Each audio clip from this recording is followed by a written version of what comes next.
Olá! Hoje responderemos à seguinte pergunta: Jesus desceu à Torre de Babel?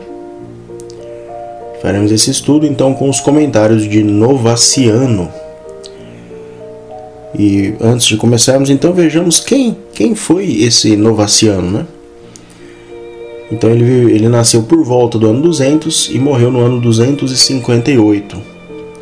Novaciano era um homem culto e foi treinado em composição literária. Sua eloquência foi citada por Cipriano de Cartago e o próprio bispo de Roma, Fabiano, promoveu-o ao sacerdócio. Jerônimo, em sua obra Dos Homens Ilustres, menciona uma série de escritos de Novaciano, dos quais apenas 2 sobreviveram. Novaciano foi um clérigo romano cismático do século III, fundador do novacionismo e antipapa entre 251 e 258.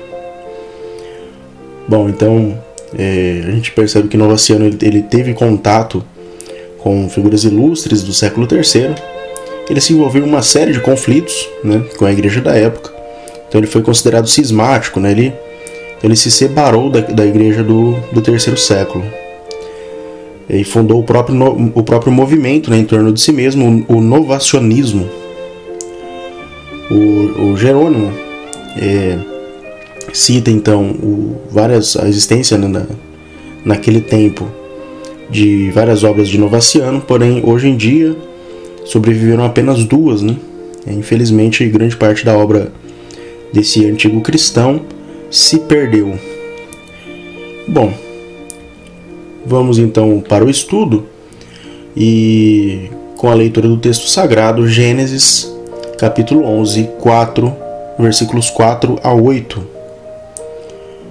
Disseram: Vamos, façamos para nós uma cidade e uma torre cujo ápice atinja os céus.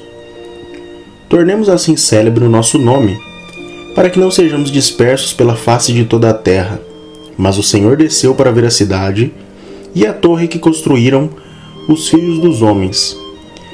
Eis que são um só povo, disse ele, e falam uma só língua. Se começam assim, nada futuramente os impedirá de executarem todos os seus empreendimentos. Vamos, desçamos para lhes confundir a linguagem, de sorte que já não se compreendam um ao outro. Foi dali que o Senhor os dispersou, daquele lugar pela face de toda a terra, e cessaram a construção da cidade. Por isso deram-lhe o nome de Babel, porque ali o Senhor confundiu a linguagem de todos os habitantes da terra, e dali os dispersou sobre a face de toda a terra. Bom, então aqui é o trecho citando a tão famosa Torre de Babel. Então é quando os homens desafiam Deus, né? Eles tentam alcançar os céus, ou seja, alcançar a excelência, mas não pelos desígnios de Deus, e sim por seus próprios desígnios. E bom, Deus frustra os planos dos homens descendo à terra. Então esse é o ponto central. Vejamos aqui, nesse trecho grifado em verde, aqui é Deus falando: vamos, desçamos, para lhes confundir a linguagem, de sorte que já não se compreendam um ao outro. Então aqui é o próprio Deus falando: vamos, desçamos, né? Então, para a gente compreender e poder responder a questão, vamos ver o que Novaciano escreve. Moisés apresenta Deus descendo a torre que os filhos dos homens estavam construindo, procurando inspecioná-la e dizendo: venham, desçamos depressa e confundamos ali a sua língua, para que não entendam a fala uns dos outros. Quem os hereges pensam que era o Deus que desceu à torre nesta passagem, e então procurou visitar esses homens? Ele era Deus o Pai? Nesse caso, Deus está encerrado em um lugar. Se sim, como então ele abraça todas as coisas? Ou é possível que ele fale de um anjo descendo com outros anjos e dizendo: venham, desçamos rapidamente e confundamos a linguagem deles? Ao contrário, notamos em Deuteronômio que foi Deus quem contou essas coisas e Deus quem falou, onde está escrito: quando ele espalhou os filhos de Adão. Estabeleceu os limites do povo conforme o número dos anjos de Deus. Portanto, o Pai não desceu, nem um anjo ordenou essas coisas, como a narrativa indica claramente. Assim, a única conclusão que resta é que quem desceu é aquele cujo apóstolo Paulo diz: aquele que desceu é o que subiu também acima de todos os céus, para encher todas as coisas, isto é, o Filho de Deus, o Verbo de Deus. Então, esse é o comentário de Novaciano. Olha que interessante, né? O Filho de Deus, né, o Verbo de Deus, desce à Torre de Babel. Não só naquela antiga torre, mas na Torre de Babel em que nós vivemos hoje. Pois aquela antiga Torre de Babel é um tipo da Grande Babilônia, a Grande Torre de Babel, que permeia toda a história e que cessará, né, essa Grande Babilônia terá fim com a segunda vinda de Cristo, nosso Senhor. E o próprio Cristo desceu à Torre de Babel e, entre aspas, confundiu a linguagem dos homens, ou seja, frustrou os planos de Satanás para com os homens. Então, Deus, através de seu plano de salvação, frustra os planos, frustra o sucesso dessa Torre de Babel, né, dessa Grande Babilônia na qual nós vivemos.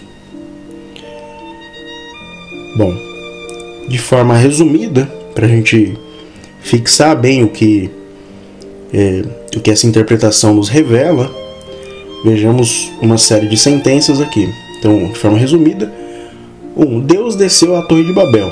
Então, vemos que de fato, né, ali na argumentação do Novaciano e através do próprio relato bíblico, a gente vê que Deus, né, é Deus falando, vamos, desçamos. Então, segundo, o Pai não poderia ter descido, pois ele não pode ser contido num determinado lugar ou momento. Então, não pode ter sido o Pai. Mas o Filho, de natureza perfeitíssima, desceu e frustrou os planos orgulhosos dos filhos de homens. Então, se foi Deus e não o Pai, ora, o Filho quem desceu. A descida do Filho à Torre de Babel é um tipo do nascimento de Cristo na terra, que está tomada pela Grande Babilônia. Então, Cristo desceu a essa grande Torre de Babel, a essa Grande Babilônia que permeia toda a história humana, no seu primeiro advento, né? E ali ele cumpre o plano de salvação, né? Ele cumpre o plano de salvação e é como o cordeiro que é imolado na cruz e tira o pecado do mundo, né? Frustrando aí os planos de Satanás. Que é justamente o que está escrito aqui no último tópico, no quinto, que através de seu sacrifício, Cristo confunde a construção dessa Babel, isto é, ele cumpre o plano de salvação e, consequentemente, frustra os planos de Satanás, o verdadeiro arquiteto da Grande Babilônia. Bom, então, esses são os pontos centrais do nosso estudo, né?